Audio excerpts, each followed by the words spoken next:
I'm Oliver. Today, we're going to talk about the invisible rules that drive men's lives. So, I want you to think about the way men interact with each other. That friendly banter with your best friends that always has a slight competitive edge.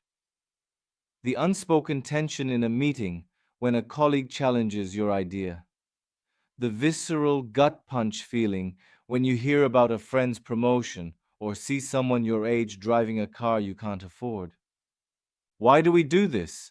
Why is there this constant low level hum of comparison and competition, even with the people we care about?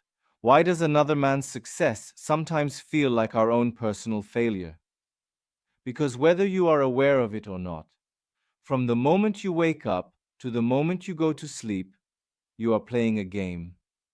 An ancient, powerful, biological game that runs deep in the masculine psyche. It's called the status game. It governs our ambitions, shapes our friendships, and deeply influences how we interact with the world, especially with women. Most men are unconscious players, controlled by its invisible rules. Today, we are going to make those invisible rules visible. Understanding this game doesn't mean you have to become a ruthless competitor. It means you finally get the choice to play it on your own terms, with your own values, or even to have the power to walk away from the table entirely. So, what is the status game? For our ancestors, status wasn't about ego, it was about survival. Higher status meant better access to resources, more safety, and more opportunities to pass on your genes. Our brains are still running this ancient programming.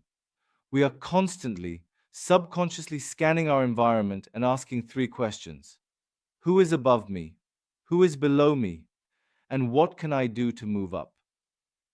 The problem is, most men only know one way to play this game. But in reality, there are two fundamentally different paths to gaining status. The first, and most primitive, is dominance. This is status gained through intimidation, force, and fear.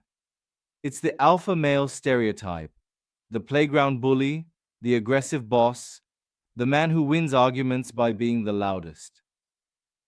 You have to constantly defend your position because everyone below you is either afraid of you or waiting for a chance to take you down. It is a stressful, paranoid way to live. But there is a second, more evolved path. It's called prestige. Prestige is status that is freely and willingly given to you by others because of your skill, your knowledge, your competence, or your character. It's the respect you give to the master craftsman, the wise mentor, the brilliant artist, the leader who genuinely serves his team. Prestige is durable. You don't have to defend it because people want you to have it. They benefit from your expertise. You can choose to pursue status through fear or through respect. This game is being played constantly in different arenas of our lives. First, in our careers. This is the most obvious arena. We are explicitly ranked by job titles, salaries, the size of our office.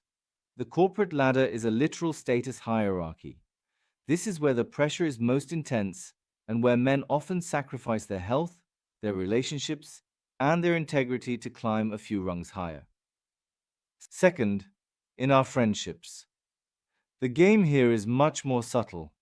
It's the playful insults, the ribbing and banter, which are often ways of testing and affirming the pecking order within the group. It's the subtle one-upmanship in conversations. Who knows more about a topic? Who tells a funnier story? Who has a more interesting experience? This isn't necessarily a bad thing. It's a form of male bonding.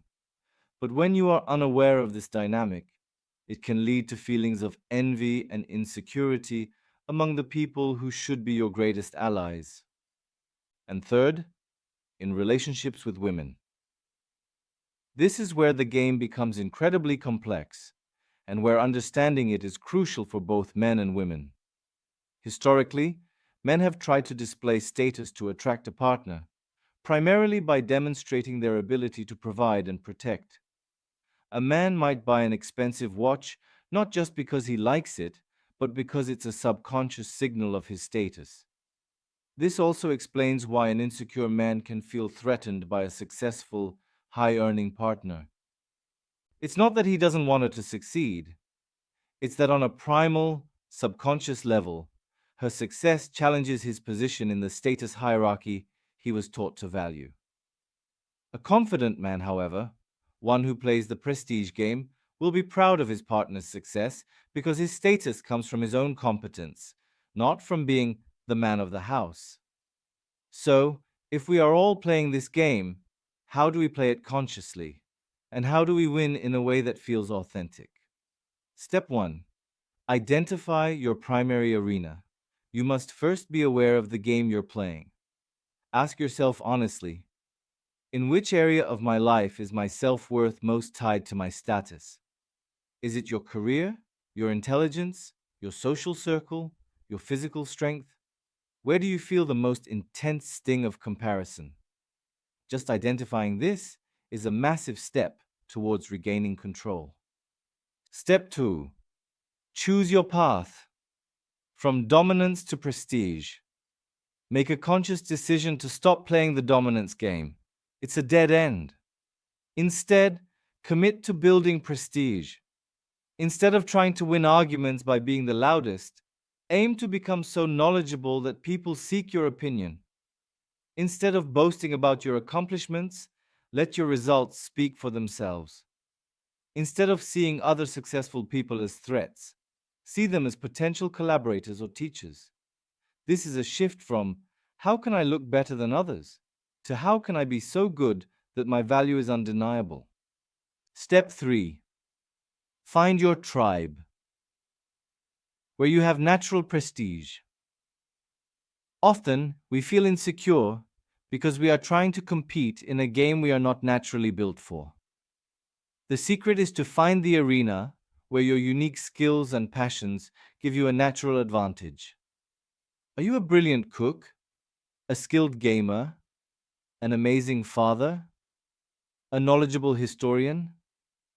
Stop trying to be the alpha in the corporate boardroom if your real kingdom is in the kitchen. Find the community, the hobby, the tribe that genuinely values what you are effortlessly good at.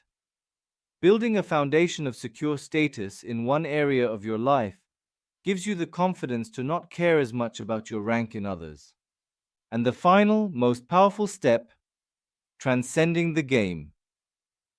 The ultimate level of masculine maturity is to slowly unhook your self-worth from the opinions of others entirely. It's to derive your value not from your rank in the social hierarchy, but from your own internal code of conduct, your integrity, and your sense of purpose. How do you do this? By focusing on contribution instead of competition, by competing only with the man you were yesterday, by practicing gratitude for what you have, instead of feeling envy for what you don't. This is the path to true freedom and inner peace. The status game is real.